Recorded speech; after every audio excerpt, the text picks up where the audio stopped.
नमस्कार, स्वागत है आपका अपना उत्तर प्रदेश में और मैं हूं आपके साथ दुर्गेश पांडे। बुलेटिन की शुरुआत करेंगे इस वक्त की बड़ी खबर से। मैनपुरी से इस वक्त की बड़ी खबर आ रही है। डिप्टी सीएम ब्रजेश पाठक का बयान, उपचुनाव में हमारी ऐतिहासिक जीत होगी। जाति धर्म परिवारवाद से हटकर जनता करेगी वोट। सब बातें भूलकर मैनपुरी के सम्मान की रक्षा करें।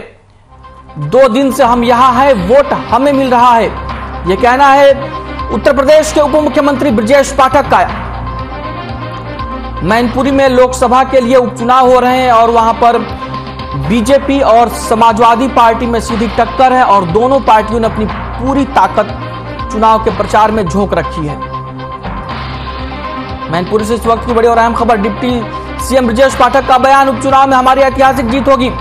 जाति धर्म परिवारवाद से हटकर जनता करेगी वोट। सब बातें भूलकर मैनपुरी के सम्मान की रक्षा करें। 2 दिन से हम यहां हैं, वोट हमें मिल रहा है, यह कहना है उप मुख्यमंत्री ब्रजेश पाठक का। उपचुनाव में हमारी ऐतिहासिक जीत होगी, यह कहना है उप मुख्यमंत्री ब्रजेश पाठक का। तस्वीरें आप अपनी टीवी स्क्रीन पर देख सकते हैं। तस्वीरें मैनपुरी की है जहां पर उप मुख्यमंत्री ब्रजेश पाठक ने लोकसभा के उपचुनाव में ऐतिहासिक जीत का दावा किया है।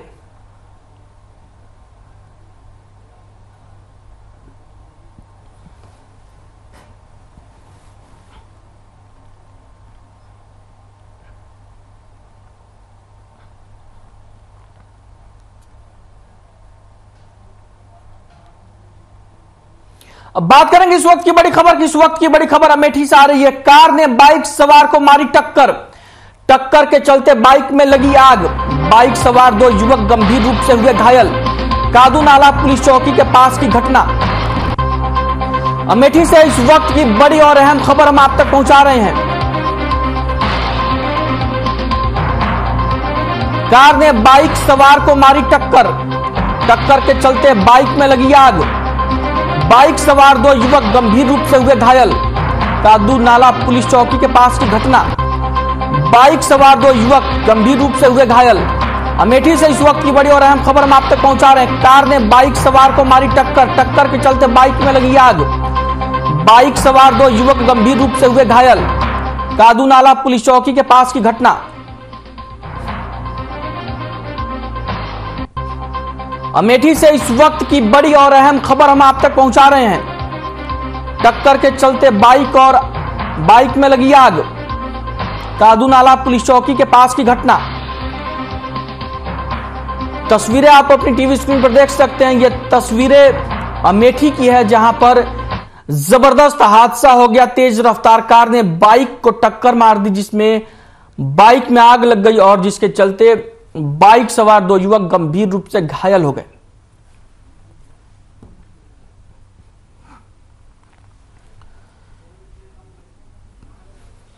तस्वीरें आप अपनी टीवी स्क्रीन पर देख सकते हैं। ये तस्वीरें अमेठी की है जहां पर जबरदस्त सड़क हादसा हो गया।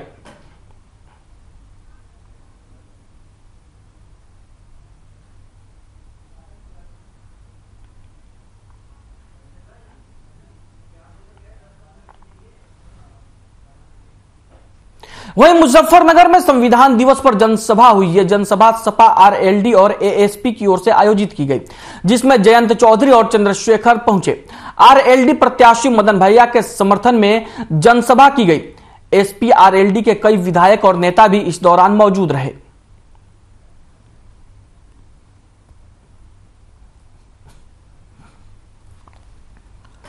मुजफ्फरनगर की यह खबर है जहां पर जनसभा का आयोजन किया गया संविधान दिवस के मौके पर, जिस जनसभा में जयंत चौधरी और चंद्रशेखर भी शामिल हुए।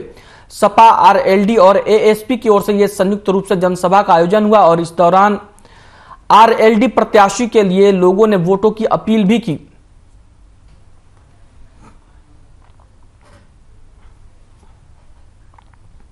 मुजफ्फरनगर की तस्वीरें आप अपनी टीवी स्क्रीन पर देख सकते हैं जिसमें आरएलडी प्रमुख जयंत चौधरी और भीम आर्मी के नेता चंद्रशेखर शामिल हुए। इस दौरान उन्होंने आरएलडी के प्रत्याशी सपा और आरएलडी के प्रत्याशी के लिए वोटों की अपील भी की। इस जनसभा में समाजवादी पार्टी के भी कई नेता शामिल हुए।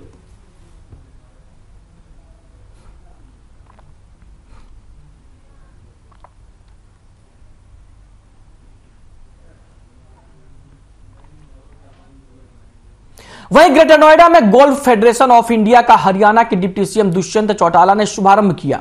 इस प्रतियोगिता में देश भर के 100 आईपीएस, आईएएस, आईएफएस, आईआरएस अधिकारी हिस्सा ले रहे हैं।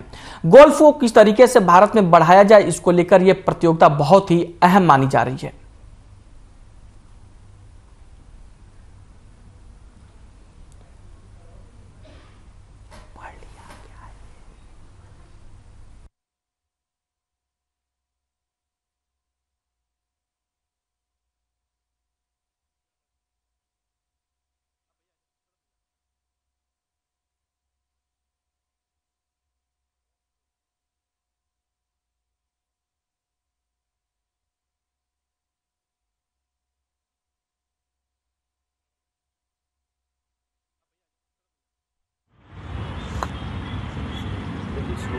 अच्छा कदम है और मुझे लगता है हमारी एडमिनिस्ट्रेटिव सर्विसेज हो, पुलिस सर्विसेज हो, रेवेन्यू सर्विसेज हो, फॉरेन सर्विसेज हो, जुडिशियल सर्विसेज हो, अधिकतर ऑफिसर्स आए हैं और 100 के लगभग पार्टिसिपेंट्स ने आज इस सेकंड गोल्फ टूर्नामेंट के अंदर भाग लिया है। और गोल्फ का प्रचलन जिस तरीके से बढ़ रहा है निरंतर, ओलंपिक्स का हिस्सा अब गोल्फ है, मुझे लगता है बेहद ज़रूरी है कि इस गेम को अब रिचमैन स्पोर्ट ना कहते हुए हम आम जगह तक लेकर जाएं। और पीछे भी जो ओलंपिक में पार्टिसिपेंट्स थे उसके अंदर हमारे देश के ऐसे बच्चे गए थे जो आम घर से थे। वहीं प्रयागराज में गुरु तेग बहादुर शहीद दिवस का अवकाश 24 नवंबर की जगह 28 नवंबर को रहेगा। यूपी सरकार ने बुधवार को गुरुद्वारा श्री गुरु तेग बहादुर साहिब जी याहियागंज से मिले प्रत्यावेदन के आधार पर यह फैसला लिया है। इससे पहले सरकार ने 24 नवंबर को गुरु तेग बहादुर शहीद दिवस पर अवकाश घोषित किया था। प्रमुख सचिव जितेंद्र कुमार की ओर से जारी विज्ञप्ति में कहा गया है कि साल 2022 के घोषित अवकाशों में 24 नवंबर 2022 को गुरु तेग बहादुर शहीद दिवस के अवसर पर कार्यकारी आदेशों के अंतर्गत अवकाश घोषित किया गया है।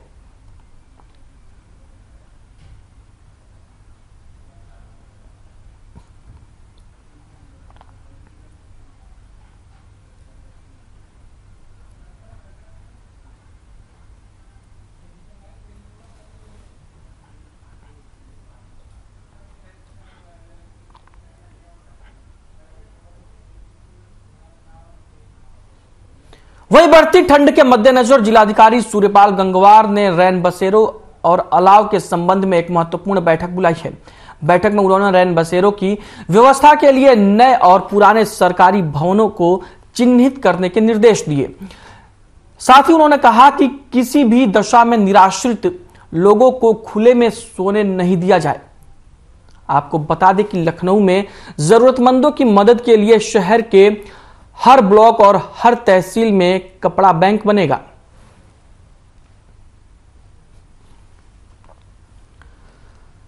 लखनऊ से यह खबर है, जहां पर रैन बसेरों को लेकर प्रशासन की ओर से तैयारियां की जा रही हैं और इसी को लेकर जिलाधिकारी ने अधिकारियों को निर्देश दिए कि तमाम जो पुराने और नए सरकारी भवन हैं उनको इस प्रकार से चिन्हित किया जाए कि वो रैन बसेरों के रूप में कैसे काम करेंगे। और उन्होंने ये भी कहा कि किसी भी निराश्रित को खुले में सोने नहीं दिया जाएगा।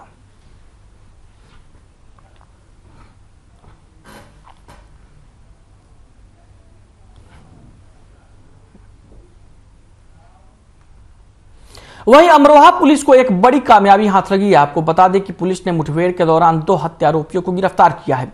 इस मुठभेड़ में एक सिपाही भी घायल हुआ है। पुलिस ने बताया कि बीती 23 नवंबर को कावेंद्र नाम के युवक की हत्या में ये दोनों फरार चल रहे थे, जिस पर 25,000 रुपए का इनाम भी था। फिलहाल पुलिस ने गिरफ्तार कर आगे की कार्रवाई शुरू कर दी है।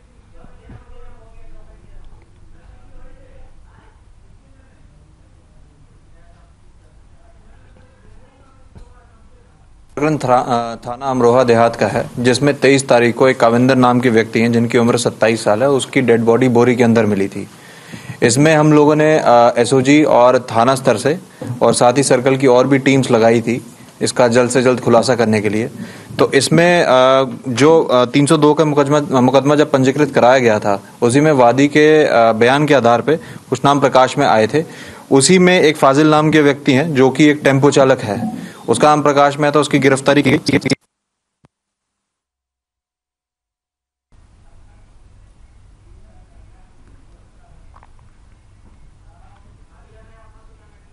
वहीं बाराबंकी में मुख्य विकास अधिकारी एकता सिंह की अध्यक्षता में डीआरडीए स्थित गांधी सभागार में राष्ट्रीय जेंडर अभियान के लिए एक बैठक का आयोजन किया गया।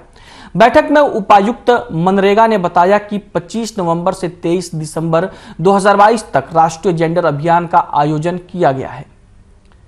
यह आयोजन जिला स्तर पर जिलाधिकारी की अध्यक्षता में समस्त विभागों को शामिल किया जाएगा। इस जेंडर अभियान के माध्यम से महिलाओं के विरुद्ध हिंसा से जुड़े पहलुओं के प्रति लोगों को जागरूक किया जाएगा।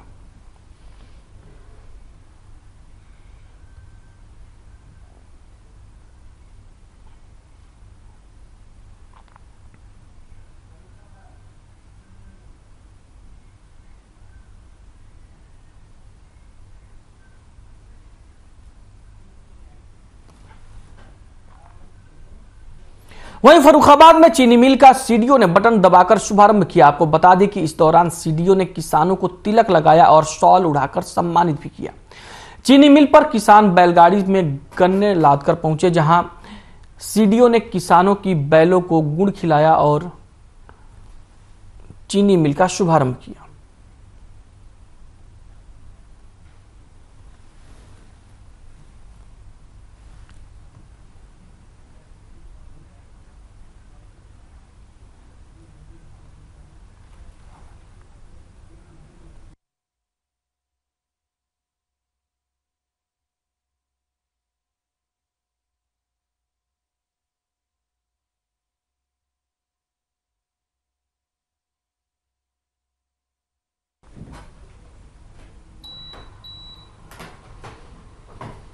अब बात करेंगे इस वक्त की बड़ी खबर की। इस वक्त की बड़ी खबर बाराबंकी से आ रही है। छेड़खानी की शिकायत करना चाचा को पड़ा भारी।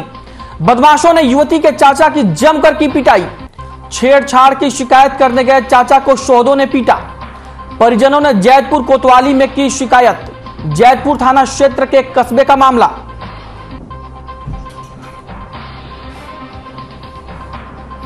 बाराबंकी से इस वक्त की बड़ी और अहम खबर हम आप तक पहुंचा रहे हैं। छेड़खानी की शिकायत करना चाचा को पड़ा भारी। बदमाशों ने युवती के चाचा की जमकर पिटाई। छेड़छाड़ की शिकायत करने गए चाचा को शोहदों ने पीटा। परिजनों ने जैतपुर कोतवाली थाना क्षेत्र में की शिकायत। छेड़खानी की शिकायत करना चाचा को पड़ा भारी। बाराबंकी से इस वक्त की बड़ी खबर। बदमाशों ने युवती के चाचा की जमकर की पिटाई। छेड़छाड़ की शिकायत करने गए चाचा को शोहदों ने पीटा। परिजनों ने जैतपुर कोतवाली में की शिकायत। जैतपुर थाना क्षेत्र के कस्बे का मामला। छेड़खानी की शिकायत करना चाचा को पड़ा भारी। बाराबंकी से इस वक्त की बड़ी और अहम खबर हम आप तक पहुंचा रहे हैं। परिजनों ने जैतपुर कोतवाली में की शिकायत। जैतपुर थाना क्षेत्र के कस्बे का मामला। छेड़खानी की शिकायत करना चाचा को पड़ा भारी।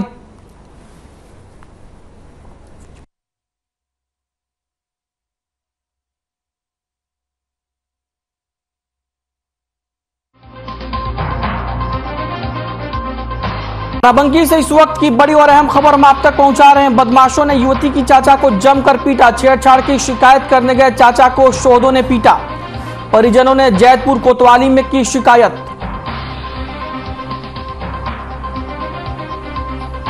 बाराबंकी से इस वक्त की बड़ी और अहम खबर हम आप तक पहुंचा रहे हैं।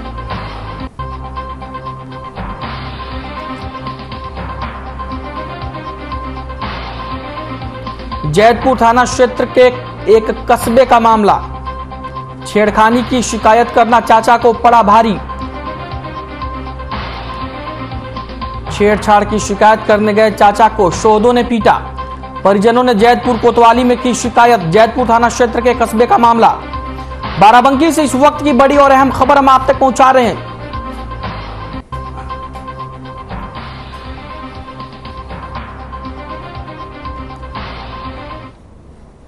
वहीं प्रयागराज में स्वच्छ भारत मिशन ग्रामीण फेज 2 के तहत ठोस तरल अपशिष्ट प्रबंधन की समीक्षा बैठक हुई। यह बैठक जिलाधिकारी की अध्यक्षता में की गई। इस दौरान ठोस तरल अपशिष्ट प्रबंधन के अंतर्गत कुल 123 ग्राम पंचायतों का चयन किया गया। जिसके अंतर्गत डीपीआर बनाकर नाली के माध्यम से पानी के निकास, घरों से निकलने वाले तरल पदार्थों के प्रबंधन की व्यवस्था की जाएगी।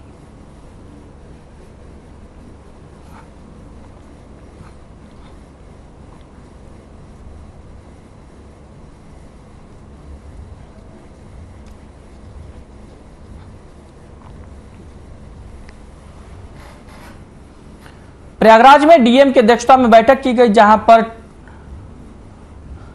लिक्विड एंड सॉलिड वेस्ट को लेकर यह बैठक हुई कि किस तरीके से इन अपशिष्टों का प्रबंधन किया जाए। ठोस और तरल अपशिष्ट प्रबंधन को लेकर समीक्षा बैठक की गई और डीएम ने इस बैठक की अध्यक्षता की।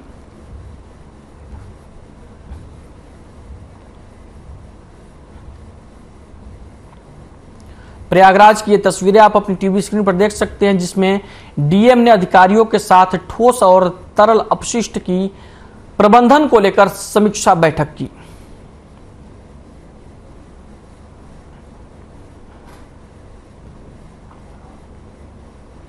वहीं अमरोहा में कांग्रेस ने कलेक्ट्रेट से संविधान दिवस के अवसर पर संविधान बचाओ यात्रा निकाली। इस दौरान बीजेपी पर जमकर निशाना साधा। आपको बता दें कि जिला कलेक्टर सद्भावना पार्क शहीद स्थल से बाबा साहेब भीमराव अंबेडकर पार्क तक ये यात्रा निकाली गई, जिसके बाद कांग्रेस के जिला अध्यक्ष ओमकार कटारिया ने कहा कि बीजेपी की सरकार ने संविधान की धज्जियां उड़ाने का काम किया है और बीजेपी सरकार संविधान के हिसाब से चलने की बात बता रहे हैं। वहीं उन्होंने कहा कि देश और प्रदेश की स्थिति बहुत ही खराब है।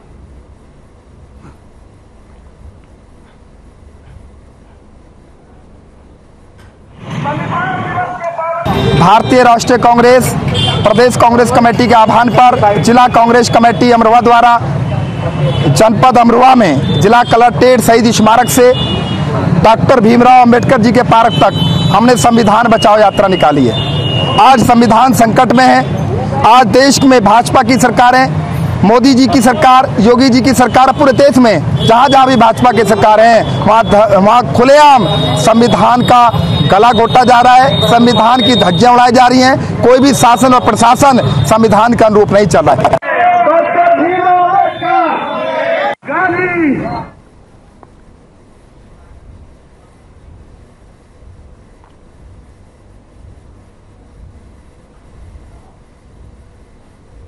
खबर जालौन से है, जहां संविधान दिवस के मौके पर जुलूस निकाला गया। वहीं इस दौरान जुलूस निकाल रहे भीम आर्मी के कार्यकर्ताओं में मारपीट हो गई।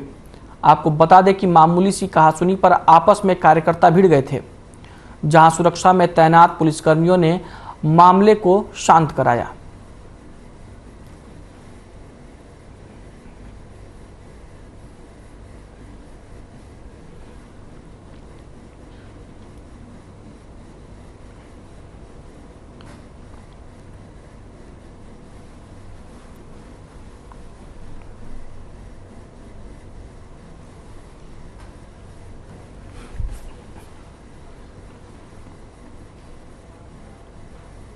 वहीं कानपुर में एक शादी में हुई हर्ष फायरिंग में गोली लगने से एक बाउंसर की मौत हो गई। बीजेपी नेता रामजी गुप्ता के भाई की शादी में रशियन डांसर को बुलाया गया था।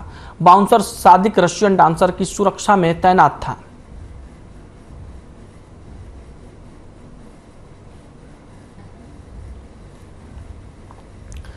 कानपुर की एक खबर है, जहां पर शादी में हर्ष फायरिंग से हादसा हो गया। आपको बता दें कि बीजेपी नेता के भाई की शादी में रशियन डांसर को बुलाया गया था, जहां हर्ष फायरिंग हुई और इस दौरान गोली लगने से डांसर की सुरक्षा में तैनात बाउंसर घायल हो गया।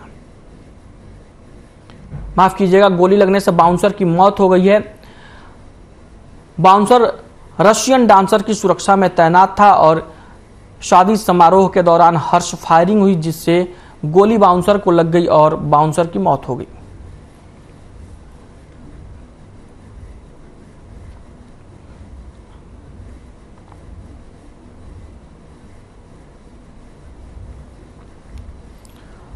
कानपुर की एक खबर है, जहां पर शादी में हर्ष फायरिंग का मामला सामने आया है और वहां पर गोली लगने से डांसर की सुरक्षा में तैनात बाउंसर की मौत हो गई। रॉयल गार्डन मैरिज हॉल में यह शादी हो रही थी, जहां पर यह हादसा हुआ।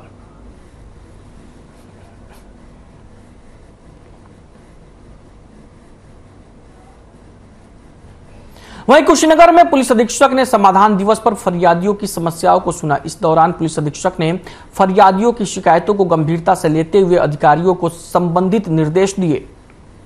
साथ ही उन्होंने कहा कि जनता की शिकायतों को गंभीरता से सुना जाए और स्थलीय निरीक्षण करके समस्या का निस्तारण सुनिश्चित किया जाए।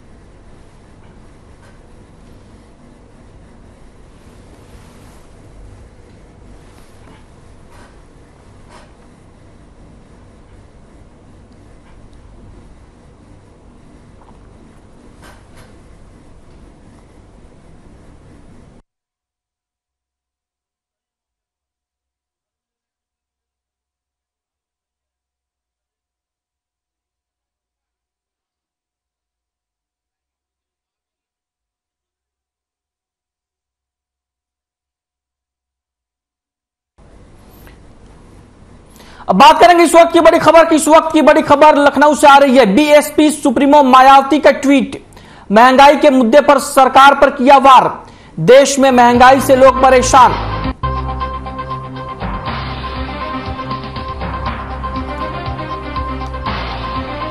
बीएसपी सुप्रीमो मायावती ने ट्वीट कर सरकार पर निशाना साधा है। देश भर में महंगाई से लोग परेशान, यह कहना है बीएसपी सुप्रीमो मायावती का। बीएसपी सुप्रीमो मायावती ने ट्वीट किया, महंगाई के मुद्दे पर सरकार पर किया वार, देश में महंगाई से लोग परेशान, लोगों में बेचैनी, हताशा और निराशा है, यह कहना है बीएसपी सुप्रीमो मायावती का। ट्वीट की तस्वीर आप अपनी टीवी स्क्रीन पर देख सकते हैं, जिसमें मायावती ने गरीबी, बेरोजगारी और दूसरे कई अहम मुद्दों को उठाते हुए यह कहा है कि देश में लोग महंगाई से त्रस्त हैं और परेशान हैं।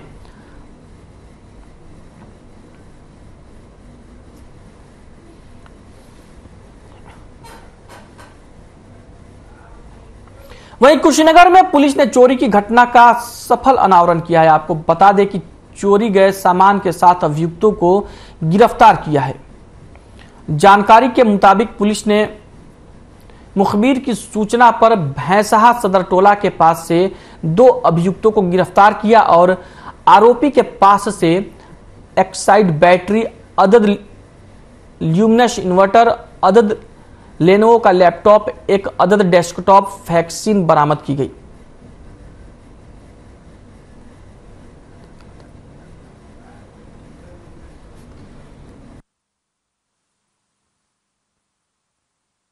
बाईस 23 नवंबर की रात में किसाव मान चौराहे से एक सहज जन सेवा केंद्र से चोरी हुई थी, थाना क्षेत्र का।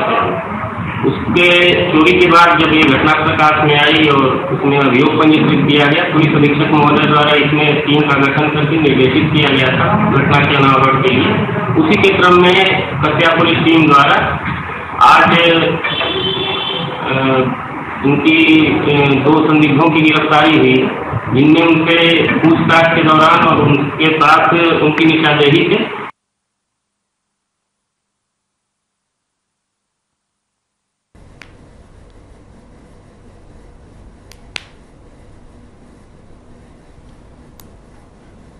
वहीं कन्नौज से इस वक्त की बड़ी और अहम खबर सामने आ रही है। पुलिस ने 7 वारंटियों को किया गिरफ्तार, 4 गांवों में छापेमारी कर की कार्रवाई, लंबे समय से पुलिस को दे रहे थे चकमा।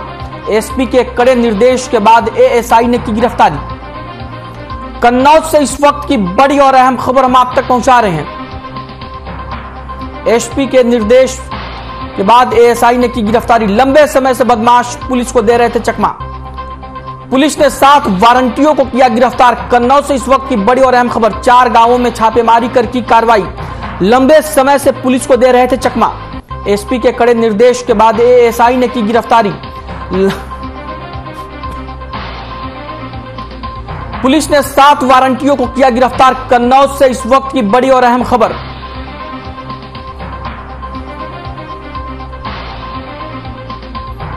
तस्वीरें आप अपनी टीवी स्क्रीन पर देख सकते हैं। यह तस्वीरें कन्नौज की है, जहां पर पुलिस ने 7 वारंटियों को गिरफ्तार किया है। एसपी के कड़े निर्देश के बाद एएसआई ने ये वांछित अपराधियों को गिरफ्तार किया। 4 गांवों में छापेमारी कर पुलिस ने इस कार्रवाई को अंजाम दिया। लंबे समय से यह वारंटी पुलिस को चकमा दे रहे थे। पुलिस ने 7 वारंटियों को गिरफ्तार किया है कन्नौज में।